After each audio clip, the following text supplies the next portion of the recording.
Miracles இயற்கையான aroma ஆயில்களை கொண்டு தயாரிக்கப்படுகிறது. தூக்கமின்மை, மன அழுத்தம், எதிர்மறை எண்ணங்கள் போன்ற மனநல பிரச்சனைகள், உடல்வலி, தலைவலி போன்ற உடல்நல பிரச்சனைகள், ஆன்டி ஏஜிங், முடிவுதிர்வு, பொடுகு, வெண்புள்ளி, சரும பிரச்சனைகள் போன்ற அனைத்து பிரச்சனைகளுக்கும் தீர்வளிக்கிறது. Aroma miracles.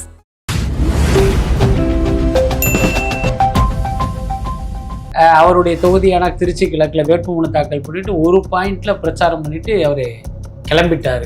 ஆக்சுவலி பார்த்தீங்கன்னா விஜய்க்கு 234 தொகுதிக்கும் பிரச்சாரம் செய்வதற்கான அவகாசம் ரொம்ப ரொம்ப குறைவா இருக்கு. ஆனால் விஜயனுடைய பிரச்சாரத்தில் பார்த்தீங்கன்னா இன்னும் ஒரு வேகமும் வீரியமும் இருந்தா நல்லா இருக்கும்னு தோணுது. அந்த சிலிண்டர் தட்டுப்பாடுங்கிறது இன்னைக்கு நாட்டையே பரபரப்பாக பேசுகிற ஒரு விஷயம். ஆனால் அதையும் கூட பார்த்தீங்கன்னா ஒரு காமெடியா, ஒரு சினிமா வசனம் மாதிரி அதை அப்படியே டச் பண்ணிட்டு போன மாதிரி எனக்கு தோணும். நியாயமா தாவேக்கா என்ன பண்ணியிருக்கணும் அப்படின்னா, இந்த சிலிண்டர் தட்டுப்பாடு வந்த உடனேயே அதை ஒரு பெரிய போராட்டமா இவங்க முன்னெடுத்து இருக்கணும். ஆனா அதை அவங்க பெருசா அதை கண்டுக்கவும் இல்லை, கவலைப்படவும் இல்லை. இன்னைக்கு ஒரு பிரச்சார கூட்டத்தில் அதை ஒரு ஜஸ்ட் லைக் தட்னு ஒரு விஷயமா டச் பண்ணிட்டு போறாரு. KN நேரு குறித்து ஒரு விஷயம் அவர் பேசுறாரு. ஆனா அவர் பேரை சொல்லாம பேசுறாரு. நகராட்சி துறை அமைச்சர் அப்படி அவ்வளவு கிடையாது. KN நேருன்னு பேர் சொல்றதுல என்ன பிரச்சனை உங்களுக்கு? KN நேரு தானே திருச்சியினுடைய குறுநில மன்னரா இருக்காரு. அவர் மீது ஊழல் குற்றச்சாட்டு இருக்கு. அமலாக்கத்துறை பார்த்தீங்கன்னா அவருக்கு நோட்டீஸ் அனுப்பிச்சிருக்கு. DGPக்கு மீது நீங்க FIR பதிவு பண்ணுங்கன்னு சொல்றாங்க. அந்த அளவுக்கு அவர் மீது ஒரு குற்ற பின்னணி இருக்குறதா நம்புறாங்க. அப்போ அதை நீங்க நேரடியாக சொல்ல வேண்டியதா? அதுல என்ன பிரச்சனை வந்துட போகுது? ஆனால் திமுகவில் இருக்கக்கூடிய கூட்டணி எல்லாமே கல்லாப்பட்டி கூட்டணி அப்படின்றதையும் ஏலத்துக்கு எடுத்திருக்க கூட்டணி அப்படின்னு சொல்லிட்டு மறுபடியும் மீண்டும் ஒரு முறை அந்த விமர்சனத்தை வைக்கிறாரு. இல்லை, அதுதான் அந்த கூட்டணி குறித்து அவர் சொல்கிற கருத்து ஒரு உண்மையான கருத்து தான். அது கல்லாப்பட்டி கூட்டணின்னு நான் இன்றைக்கு தேர்தல் கூட்டணிங்கிறது வெறுமனே தொகுதி பங்கீடு. எனக்கு இத்தனை தொகுதி வேணும், என்ன இத்தனை கோடி வேணுங்கிற அடிப்படையில் தான் இந்த கூட்டணியே அமையுது. என்னன்னா இது வரைக்கும் களத்துல திமுக அதிமுக தான் இருந்திருக்காங்க, நாம் தமிழர் கட்சி இருந்திருக்காங்க. இவங்க எல்லார் மேலையும் இல்லாத ஒரு அழுத்தம் விஜய்க்கு இருக்குது அப்படின்னு தானே பார்க்க. விஜய் நம்மளை வென்று விடுவார் அப்படிங்கிற பயம், அதுதான் காரணம். ஏன்னா திமுகக்கு பல சர்வேக்கள் அவருக்கு வாக்கு வங்கி கணிசமாக வளர்ந்து இருக்குங்கிறத காட்டுது. மற்றவர்கள் நினைத்ததை விட அதிகமாக விஜய்க்கு ஒரு ஓட் பேங்க் கிரியேட் ஆகிருக்கு. அப்போ நிச்சயமாக நம்மளை ஆட்சி அதிகாரத்திலிருந்து அகற்றி விடுவார் அப்படிங்கிற பயம் திமுக இருக்கு. ஸ்டாலின் அவர்களுக்கு அப்படின்னு பார்த்தோம்னா உதயநிதி அவர்கள் தான். உதயநிதி விசஸ் விஜய்னு கம்பேர் பண்ணா விஜய் அவர்களுக்கு தானே மவுஸ் அதிகமா இருக்கும். அதாவது இன்றைய தேர்தலை பொறுத்த வரைக்கும் ஸ்டாலின் வெர்சஸ் விஜய் தான் டஃப் கொடுக்குற ஒரு இடத்துல விஜய் இருக்கு. அப்ப எதிர்காலத்தில் உதயநிதி வெர்சஸ் விஜய் அப்படின்னு வரும்போது நிச்சயமாக உதயநிதியை விஜய் ஊதி தள்ளுவதற்கு வாய்ப்பு. தமிழக அரசியல் களம் பயங்கர அனல் பறந்துகிட்டு இருக்கு. ஒரு பக்கம் திமுக, இன்னொரு பக்கம் அதிமுக, இது ரெண்டுக்கும் டஃப் கொடுக்குறேன்னு தாவேக்கா களத்துல இறங்கியிருக்காங்க. பெரம்பூரை தொடர்ந்து இப்ப பாத்தீங்கன்னா திருச்சி கிழக்குல பிரச்சாரத்தை ஸ்டார்ட் பண்ணியிருக்காரு. இதை எப்படி பாக்குறீங்க வெஸ்ட்? 2 தொகுதியில போட்டியிடும் போது 2 தொகுதியிலையுமே நீங்க பிரச்சாரத்துல கவனம் செலுத்தணும். விஜயை பொறுத்த வரைக்கும் அன்னைக்கு பெரம்பூர்ல வேட்புமனு தாக்கல் பண்ணின உடனே ஒரு பாயிண்ட்ல ஒரு பிரச்சாரத்தை தொடங்கினாரு. ஆனா அதை மறுபடியும் மற்ற தொகுதிகளுக்கு அவரால் கண்டினியூ பண்ண முடியல. கிட்டத்தட்ட திருச்சியில் நடந்தது கூட அப்படித்தான் நினைக்கிறேன். ஏன்னா திருச்சியில் அவருடைய தொகுதியான திருச்சி கிழக்கில் வேட்புமனு தாக்கல் பண்ணிட்டு ஒரு பாயிண்ட்ல பிரச்சாரம் பண்ணிட்டு அவர் கிளம்பிட்டார். ஆக்சுவலி பார்த்தீங்கன்னா விஜய்க்கு 234 தொகுதிக்கும் பிரச்சாரம் செய்வதற்கான அவகாசம் ரொம்ப ரொம்ப குறைவாக இருக்குது. நான் கூட என்ன எதிர்பார்த்தேன் அப்படின்னா, இப்போ திருச்சிக்கு இவர் வேட்புமனு தாக்கல் பண்ண போவார். அதே நேரம் பார்த்தீங்கன்னா அந்த ஏரியாவை ஒரு ரவுண்ட் அடிச்சு ஒரு 4-5 தொகுதியிலையாவது இவர் கவர் பண்ணுவார் அப்படின்னு தான் நான் நினச்சேன். கிட்டத்தட்ட பலரும் அப்படிதான் நினச்சிருப்பாங்க. ஆனால் விஜயை பொறுத்த வரைக்கும் வேட்புமனு தாக்கல் பண்ணார், அங்கேருந்து ஒரு பாயிண்ட்ல பேசினார், கிளம்பிட்டார். ஸோ இதே வேகத்தில் போனால் அவர் மற்ற தொகுதிகளை எப்படி கவர் பண்ணுவார் அப்படிங்கிற ஒரு கேள்வி இருக்குது. அதுக்கப்புறம் பார்த்தீங்கன்னா இப்போ விஜய் போகிற இடமெல்லாம் கூட்டம் கூடுவது அப்படிங்கிறது அது ஒரு புது செய்தி இல்லை, அது வழக்கமான விஷயம்தான். ஆனால் விஜயனுடைய பிரச்சாரத்தில் பார்த்தீங்கன்னா இன்னும் ஒரு வேகமும் வீரியமும் இருந்தா நல்லா இருக்கும்னு தோணுது. ஏன்னா ரொம்ப மேலோட்டமா தான் எல்லா பிரச்சனைகளையுமே அவர் டச் பண்றாரு. இன்னைக்கும் அப்படிதான். அந்த சிலிண்டர் தட்டுப்பாடுங்கிறது இன்னைக்கு நாட்டையே பரபரப்பாக பேசுகிற ஒரு விஷயம். ஆனா அதையும் கூட பார்த்தீங்கன்னா ஒரு காமெடியா, ஒரு சினிமா வசனம் மாதிரி அதை அப்படியே டச் பண்ணிட்டு போன மாதிரி எனக்கு தோணுச்சு. ஓகே, பட் இவ்வளோ நாள் சுட்டி காட்டாமல் இன்னைக்கு சுட்டி காட்டி ஒரு விஷயத்த முன் வச்சிருக்காருல. ஏன்னா மக்களுடைய பிரச்சனை தலை தூக்கும் போது தானே அதை பத்தி எல்லாருமே பேச ஆரம்பிப்பாங்க. இல்லை, நீங்கள் ஒரிஜினலாக சொல்லணும் அப்படின்னா இன்னைக்கு சிலிண்டர் தட்டுப்பாடு காரணமாக பல இடங்களில் வந்து ஹோட்டல்களே கிடையாது. இருக்கிற ஹோட்டல்லையும் போய் பார்த்தீங்கன்னா நீங்கள் விரும்பியதை சாப்பிட முடியாது. அவங்க கொடுக்குறத தான் சாப்பிட முடியும். அதுவும் கூட இன்னும் சில நாட்களுக்கு தான். இன்னும் அடுத்த வாரம்லாம் பார்த்தீங்கன்னா மேலும் பல ஹோட்டல்கள் மூடப்படுகிற அபாயம் இருக்குது. இப்போ குடும்பஸ்தர்களுக்கு பிரச்சனை இல்லை, வீட்டில் வந்து விறகு வச்சு கூட சமைச்சு கொடுத்துருவாங்க, அல்லது ஒரு இண்டக்ஷன் ஸ்டவ் வச்சு கூட சமைச்சு கொடுத்துருவதற்கு வாய்ப்பு இருக்குது. ஆனால் பேச்சுலர்லாம் நீங்கள் யோசிச்சு பார்த்தீங்கன்னா அவங்க நிலைமையெல்லாம் ரொம்ப கஷ்டம். அப்போ இது ரொம்ப ரொம்ப சீரியஸான பிரச்சனை. நியாயமாக தாவேக்கா என்ன பண்ணியிருக்கணும் அப்படின்னா, இந்த சிலிண்டர் தட்டுப்பாடு வந்த உடனேயே அதை வந்து ஒரு பெரிய போராட்டமாக இவங்க முன்னெடுத்து இருக்கணும். ஆனால் அதை வந்து அவங்க பெருசாக அதை கண்டுக்கவும் இல்லை, கவலைப்படவும் இல்லை. இன்னைக்கு ஒரு பிரச்சார கூட்டத்தில் வந்து அதை ஒரு ஜஸ்ட் லைக் தட்னு ஒரு விஷயமா டச் பண்ணிட்டு போறாரு. அதுக்கு மத்திய அரசும் மாநில அரசும் சரியான முன்னெச்சரிக்கை நடவடிக்கை எடுக்காததான் ரீசன்றதை சுட்டி காட்டியிருக்காருல. இல்ல, அது வந்து எந்த அளவுக்கு வந்து பெரிய அளவுல மக்கள் கிட்ட தாக்கத்தை ஏற்படுத்துங்கிறது தெரியல. ஏன்னா ரொம்ப வெளிப்படையா சொல்லணும் அப்படின்னா, ஒரு பாமர மக்கள் இந்த சிலிண்டர் தட்டுப்பாடு குறித்து என்ன நினைப்பாங்க அப்படின்னா, இதுக்கு தமிழ்நாடு அரசு தான் காரணம்னு கூட நினைப்பதற்கு வாய்ப்பு இருக்கு.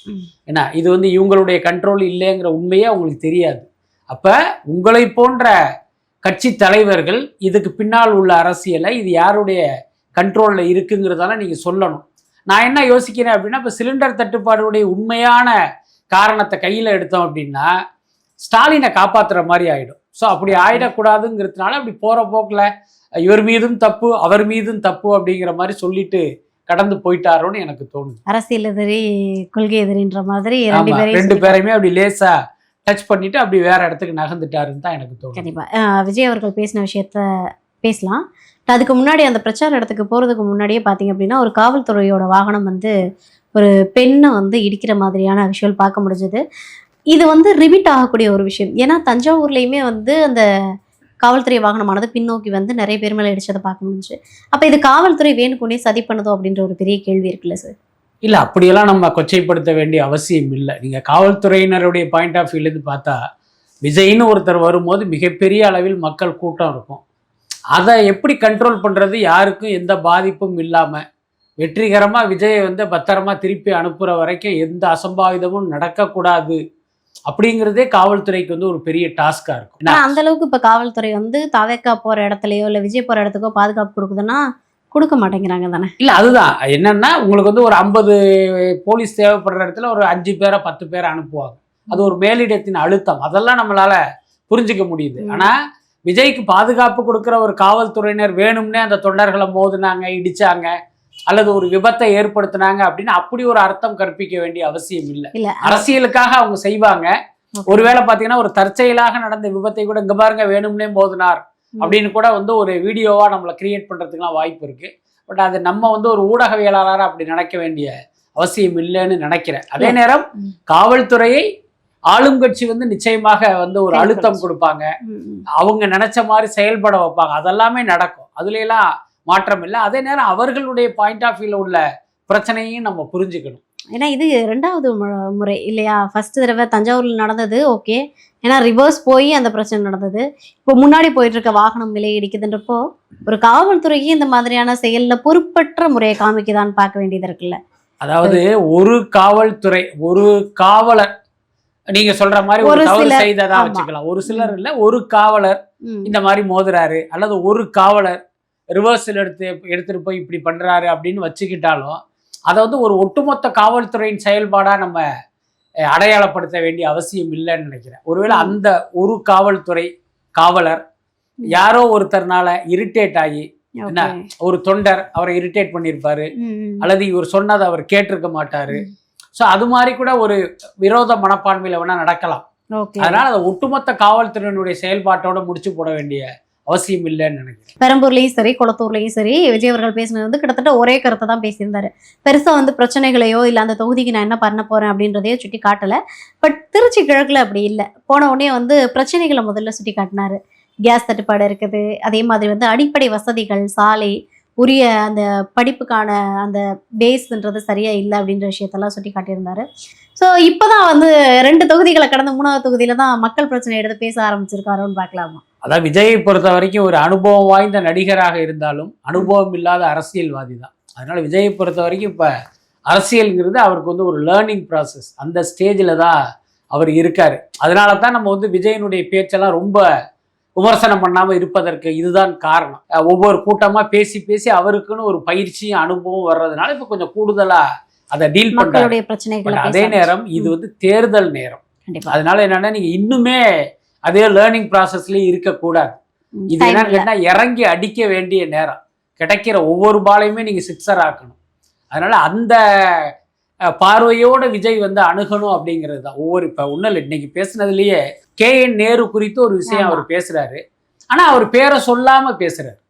நகராட்சி துறை அமைச்சர் அப்படி அவளும் கிடையாது. KN நேருன்னு பேர் சொல்றதுல என்ன பிரச்சனை உங்களுக்கு? KN நேரு தானே வந்து திருச்சியினுடைய குறுநில மன்னரா இருக்காரு. அவர் தான் அந்த ஊரை கண்ட்ரோல்ல வச்சிருக்காரு. அவர் மீது ஊழல் குற்றச்சாட்டு இருக்கு. அமலாக்கத்துறை பார்த்தீங்கன்னா அவருக்கு நோட்டீஸ் அனுப்பிச்சிருக்கு. டிஜிபிக்கு வந்து கடிதம் எழுதி அவர் மீது வந்து நீங்க FIR பதிவு பண்ணுங்கன்னு சொல்றாங்க. அந்த அளவுக்கு அவர் மீது ஒரு குற்ற பின்னணி இருக்கிறதா நம்புறாங்க. அப்போ அதை நீங்க நேரடியாக சொல்ல வேண்டியதானே. அதுல என்ன பிரச்சனை வந்துட போகுது? இந்த மாதிரியான சந்தர்ப்பங்களை எல்லாம் அவர் தவற விடுறாரு. அதுதான் கொஞ்சம் வருத்தமா இருக்கு. இல்ல எல்லா இப்போ ஆட்சியில் நடக்கக்கூடிய தவறுகளை சுட்டி காட்டுறாரு. அங்கேயும் போய் அவர் பண்ண தவறுகளை சுட்டி காட்டிட்டு தானே வராரு. இன்னும் என்ன சொல்றேன்னா அதை வந்து நீங்க இன்னும் வந்து வேகமா செய்யணும் அப்படிங்கிறது தான்.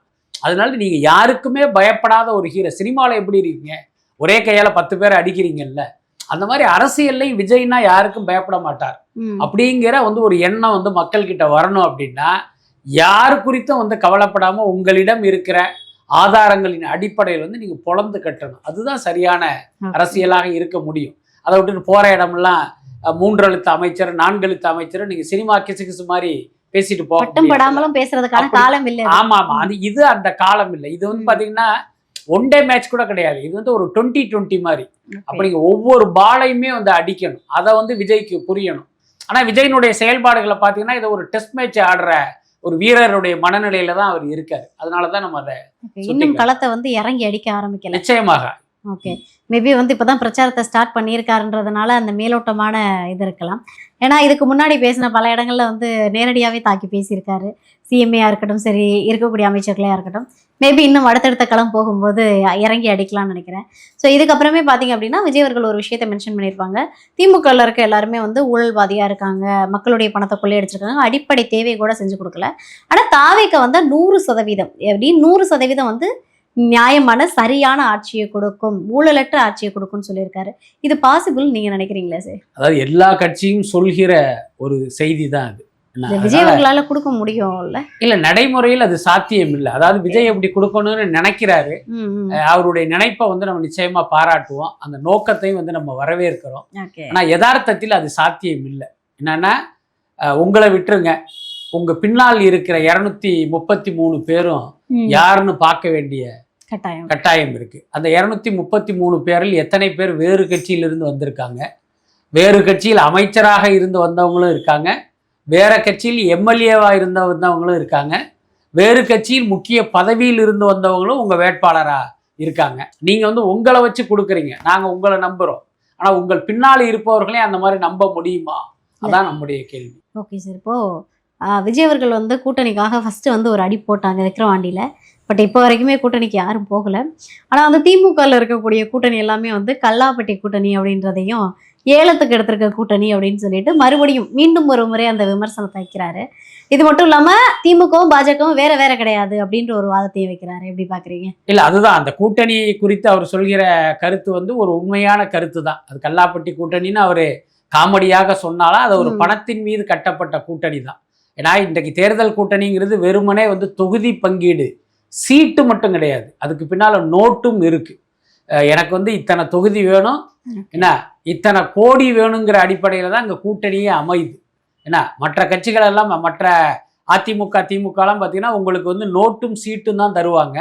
தாவேக்கா வந்து உங்களுக்கு அதிகாரத்தில் பங்கு தரேன்னு சொல்லியும் எந்த கட்சியுமே தாவேக்காவை நோக்கி போகலை. அதோட காரணம் என்னன்னா விஜய் மீது நம்பிக்கை இல்லாமலோ அல்லது விஜய் ஜெயிக்க மாட்டாருங்கிற அவநம்பிக்கையோ காரணம் கிடையாது. விஜய் கூட போயிடலாம், தேர்தலில் செலவு பண்ணுறதுக்கு அவர்கிட்ட இருந்து காசு பேராது. ஆனால் திமுகவில் கேட்டால் 500 கோடி தருவாங்க, அதிமுகவில் 1000 கோடி தருவாங்க. ஆனால் இவர் 10 பைசா தரமாட்டாரு. எதுக்கு இவர் பின்னால் போகணும்னு தான் எந்த கட்சியுமே அவர் பின்னால் போகலை. அதுதான் உண்மை. பட் அது அந்த அடிப்படையில் பார்த்தீங்கன்னா அவர் கல்லாப்பட்டி கூட்டணி அப்படின்னு கிண்டல் பண்ணுறது வந்து ஒரு நியாயமானது தான். ஓகே. ஏன்னா வந்து அதுக்கப்புறமே ஒரு விஷயத்த வந்து சுட்டி காட்டுறாரு. என்ன அப்படின்னா, காங்கிரஸ வந்து கையில இல்ல பணப்பையில போட்டுக்கிட்டு வந்து சிறுபான்மையினரை ஏமாத்திட்டு இருக்காங்க அப்படின்னு. அப்ப காங்கிரஸ வந்து நீங்க இவ்வளவு நாள் கட்சி கூட்டணிக்கு கூப்பிட்டப்ப வந்து அவங்க பணத்துக்கு அடிமையாயிட்டாங்கன்ற ஒரு பார்வை உங்களுக்கு இல்லையா? இல்ல அவர் கூப்பிடும் போது வந்து அந்த கருத்து அவருக்கு வந்திருக்காது. என்ன Okay. காரணம் அப்படின்னா, அவர் அடைத்த பிறகு காங்கிரஸ் நிர்வாகிகளை வந்து திமுக எப்படி டீல் பண்ணுச்சு அப்படின்னு வந்து ஒரு தகவல் ஓகே. அரசியல் மட்டத்துல இருக்கு. என்னன்னா காங்கிரஸில் மாணிக் தாக்கூர், ஜோதிமணி போன்ற ஒரு சிலர் ம். காங்கிரசினுடைய எதிர்கால நலன் கருதி நம்ம தாவேகா கூட போகலாம், நமக்கு ஆட்சி அதிகாரத்தில் பங்கு கிடைக்கும், நம்ம கட்சியும் வளரும்னு சொன்னாங்க. ம். ஆனா அதே காங்கிரஸில் இருக்கிற முக்கிய நிர்வாகிகள், இப்ப தமிழ்நாடு காங்கிரஸ் கமிட்டி தலைவர் செல்வ பெருந்தகை உட்பட பல பேர் பார்த்தீங்கன்னா நான் திமுக கூட தான் போகணும்னு அவங்க சொன்னாங்க. ஓகே. அதுக்கு காரணம் என்ன அப்படின்னா, திமுக கூட போனோம்னா நமக்கு வெற்றி உறுதி, ம். என்ன நம்ம நிச்சயமா நம்ம ஜெயிச்சிடலாம் அப்படிங்கிறது ஒரு காரணம். இன்னொரு ஒரு தகவல் என்ன அப்படின்னா, காங்கிரஸ் நிர்வாகிகளுக்கு திமுக பணம் கொடுத்து அந்த காங்கிரஸ் கூட்டணி வந்து தக்க வச்சுக்கிட்டதா ஒரு தகவல் இருக்கு. ஸோ அப்படி ஒரு தகவலை விஜய் கேள்விப்பட்டு அதை நம்பி கூட இந்த ஒரு வார்த்தையை சொல்லியிருக்கலாம். Okay sir. இப்போ நீங்க பாத்தீங்க அப்படின்னா தொடர்ந்து வந்து விஜய் அவர்களுக்கு வந்து எல்லா இடத்துலையுமே வந்து அந்த ப்ரெஷர் அப்படின்றது இருந்துகிட்டே தான் இருக்கு. ஆனால் என்னன்னா இது வரைக்கும் களத்துல வந்து திமுக அதிமுகன்னு தான் இருந்திருக்காங்க, நாம் தமிழர் கட்சி இருந்திருக்காங்க. இவங்க எல்லார் மேலேயும் இல்லாத ஒரு அழுத்தம் விஜய்க்கு இருக்குதோ அப்படின்னு தானே பார்க்கப்படுது. அதுக்கு பின்னாடி இருக்க ரீசன் என்ன? விஜய் வந்து நம்மளை வென்று விடுவார் அப்படிங்கிற பயம், அதுதான் காரணம். ஏன்னா திமுகவுக்கு விஜய் மீதான பயம் என்ன அப்படின்னா, அவர் ஒரு சினிமா நடிகர், அவர் பின்னால் மக்கள் வந்து ஒரு பேரெழுச்சியாக திரண்டிருக்காங்க. பல சர்வேக்கள் வந்து அவருக்கு வாக்கு வங்கி வந்து கணிசமாக வளர்ந்துருக்குங்கிறத காட்டுது. மற்றவர்கள் நினைத்ததை விட அதிகமாக விஜய்க்கு வந்து ஒரு ஓட் பேங்க் கிரியேட் ஆகிருக்கு. அப்போ நிச்சயமாக நம்ம வந்து நம்மளை ஆட்சி அதிகாரத்திலிருந்து அகற்றி விடுவார் அப்படிங்கிற பயம் வந்து திமுகவுக்கு இருக்கு. இல்லை ஒவ்வொரு முறையும் ஜெயலலிதா அம்மையாராக இருக்கட்டும், கலைஞர் அவர்களாக இருக்கட்டும், இல்லை அதுக்கப்புறமா ஸ்டாலின் அவர்களாக இருக்கட்டும், எடப்பாடி இவங்க 2 பேருக்கிட்டையும் கிட்டத்தட்ட ஓட் பேங்க் அப்படின்றது ரொம்பலாம் வித்தியாசமா இருக்காது. கிட்டத்தட்ட 1 லட்சம் 2 லட்சம் 3 லட்சம் அந்த டிஃபரன்ஸ் தான் இருந்துச்சு. சதவீதத்தில் சொல்லணும்னா ஒரு 3-4%. அந்த இடத்துல கூட அவ்வளோ ப்ரெஷர் இவங்க அவங்களுக்கோ அவங்க இவங்களுக்கோ போடுறது கிடையாது. விமர்சனங்களை வச்சுக்குவாங்களே தவிர இந்த மாதிரி மக்களை வந்து ஒரு பகடக்காயா யூஸ் பண்ண மாட்டாங்கல்ல. பட் இந்த இடத்துல மட்டும் ஏன் அது நடக்குது? அதான் என்னன்னா, இது வரைக்கும் பார்த்தீங்கன்னா தமிழ்நாடு அரசியலுங்கிறது திமுக அண்ட் அதிமுக, இவங்க 5 வருஷம் அவங்க 5 வருஷம் என்ன அப்படிதான் இருந்தது. அந்த அடிப்படையில் பார்த்தீங்கன்னா அதிமுக ஜெயிச்சிச்சு அப்படின்னா திமுக ரொம்ப எல்லாம் அப்செட் ஆக மாட்டாங்க. அடுத்த 5 வருஷம் கழிச்சு நம்ம வந்துருவோம் அப்படின்னு கூலா இருப்பாங்க. அதிமுக தோத்தாலும் பார்த்தீங்கன்னா ரொம்ப அப்செட் ஆக மாட்டாங்க. அடுத்த 5 வருஷம் நாம தானே அப்படின்னு அவங்களும் கூலா இருப்பாங்க. இதுதான் நிலைமை. ஆனால் விஜய் வந்த பிறகு பார்த்தீங்கன்னா இந்த நிலைமையை அப்படி மாறுது.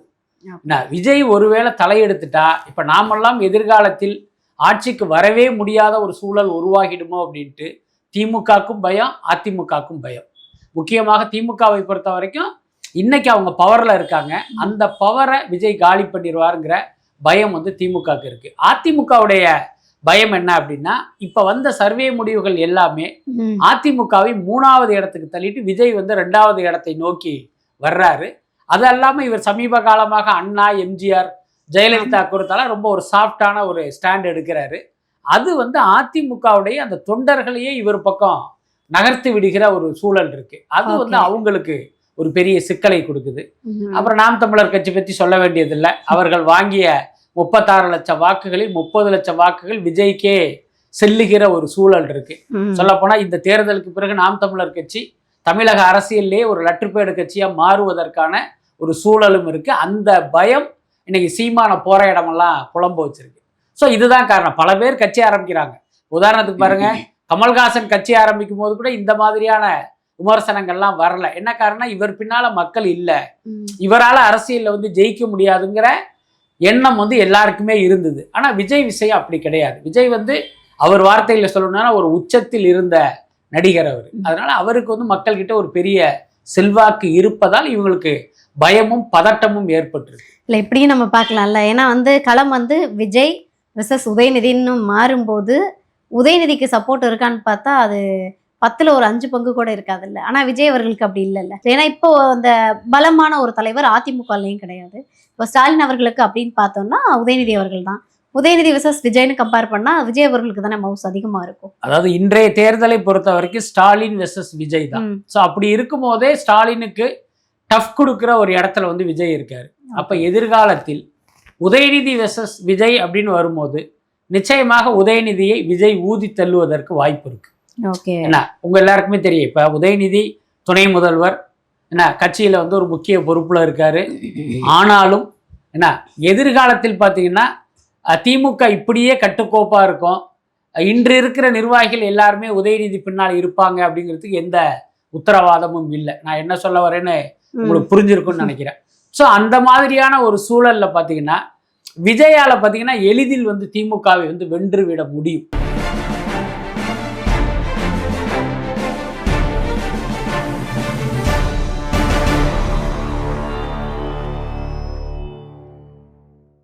அரோமா மிராக்கிள்ஸ் இயற்கையான அரோமா ஆயில்களை கொண்டு தயாரிக்கப்படுகிறது. தூக்கமின்மை, மன அழுத்தம், எதிர்மறை எண்ணங்கள் போன்ற மனநல பிரச்சனைகள், உடல்வலி, தலைவலி போன்ற உடல்நல பிரச்சனைகள், ஆன்டி ஏஜிங், முடிவுதிர்வு, பொடுகு, வெண்புள்ளி, சரும பிரச்சனைகள் போன்ற அனைத்து பிரச்சனைகளுக்கும் தீர்வளிக்கிறது. Aroma miracles.